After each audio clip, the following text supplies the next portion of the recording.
With first responders rushing to a neighborhood in Simi Valley after a small plane came crashing down, damaging at least 2 homes. Dozens of firefighters with the Ventura County Fire Department arriving once they saw a small plane on fire. They were able to extinguish the flames, and officials say the pilot was the only person on the small engine aircraft and did not survive that crash. Now, no one on the ground was injured, and a witness describing to us a scary scene. He says he was doing yard work as he heard the plane circling and coming down louder and louder. Once he and his wife ran to their patio door, that's when he said he heard the explosion. The NTSB and the FAA are now investigating. Melissa Don with those late details. Thank you. Next tonight, authorities in Ohio say the man who allegedly rammed his car into a sheriff's deputy, killing him, did so intentionally. The suspect appearing in court today is the father of an 18-year-old killed in an officer-involved shooting on Thursday. The suspect charged with aggravated murder. Here's ABC's Christiane Cordero.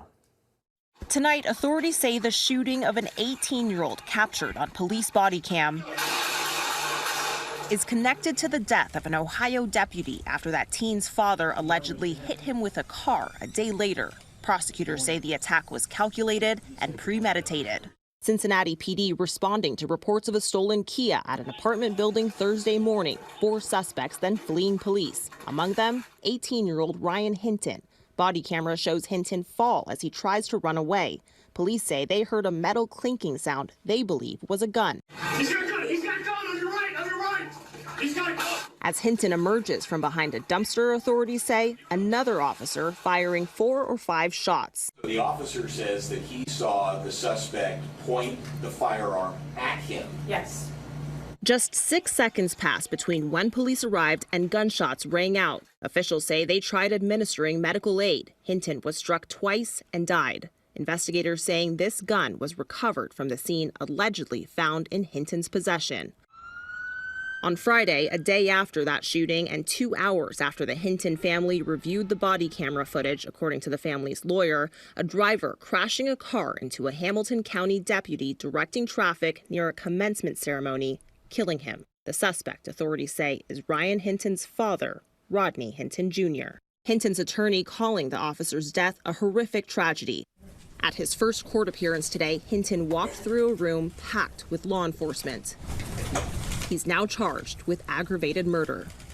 The Hamilton County Sheriff says the deputy's death was a tremendous loss. Hinton Jr. is currently being held on no bail. His bond hearing scheduled for Tuesday.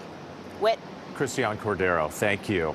Now to the escalating battle between President Trump and Harvard University. The school now firing back at the president's threats to end its tax-exempt status, which is granted to thousands of universities across the country.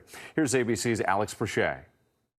Tonight, Harvard University signaling it's ready for a fight if President Trump moves forward with his threat to strip the school of its tax-exempt status. A university spokesperson telling ABC News there's no legal basis for the move, adding the unlawful use of this instrument more broadly would have grave consequences for the future of higher education in America.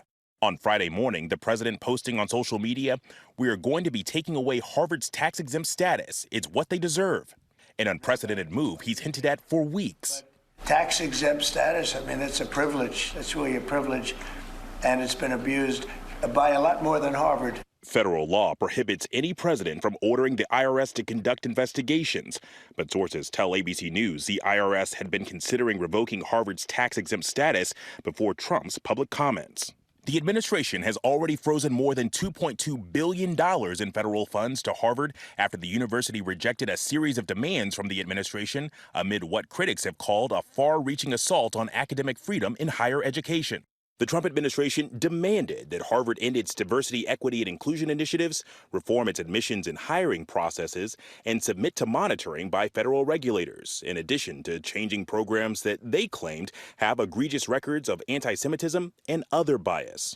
University President Alan Garber, who is Jewish, acknowledged there are valid concerns about rising anti-Semitism. Harvard released the findings of its own task force to investigate anti-Semitism on campus earlier this week. The report detailed many Jewish students saying they were bullied or even signaled out by instructors in the year following the October 7th Hamas attack. But it also emphasized that just as this report came from Harvard, so should any resolutions and reforms.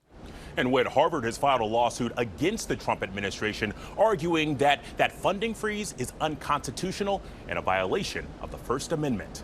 Whit? Alex Prochet for us tonight. Thank you. Overseas now, and the countdown to the conclave to choose the next pope.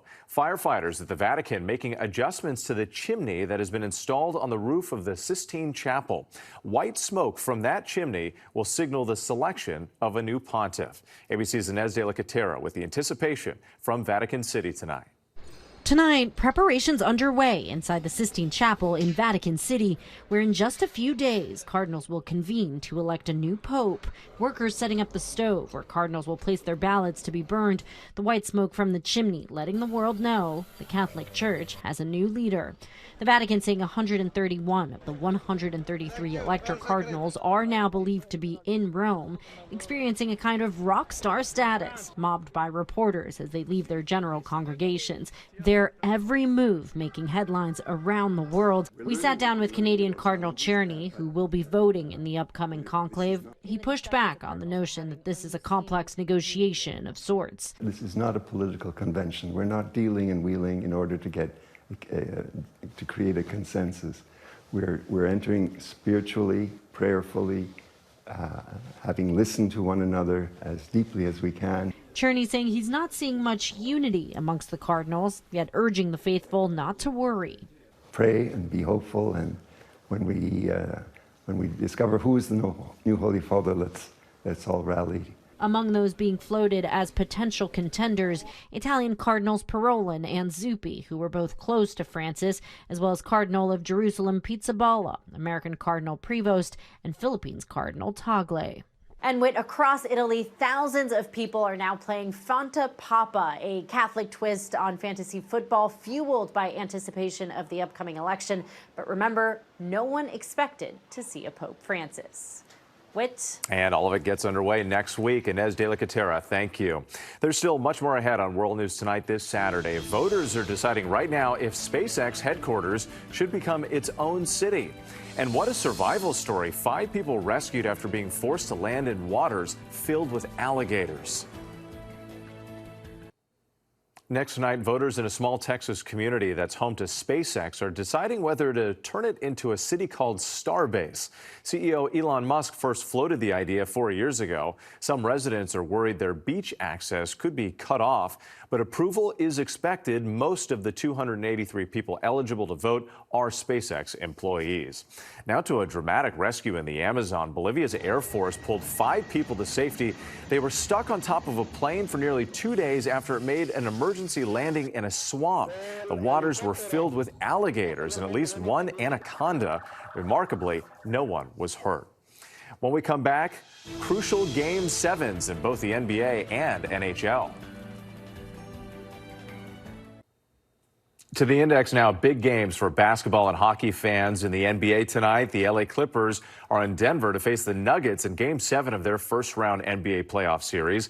And Houston and Golden State meet tomorrow in the deciding game of that series. And in the NHL, the Colorado Avalanche and Dallas Stars face off in Game 7 at 8 Eastern Time right here on ABC.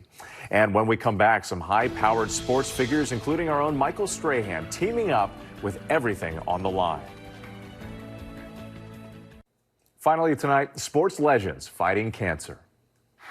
For 2 decades, the Dick Vitale Gala has brought together some of the biggest names in sports to raise awareness and funds for pediatric cancer research.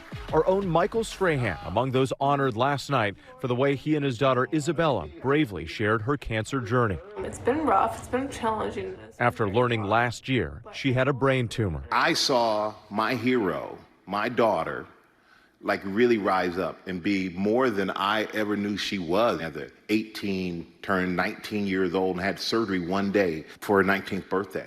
Creator of the fund and host of the night, Dick Vitale, the legendary college basketball sportscaster who's called more than 1,000 games in his 45-year career. After his 4th bout with cancer, Vitale returning to the court in February. The one and only Dick Vitale.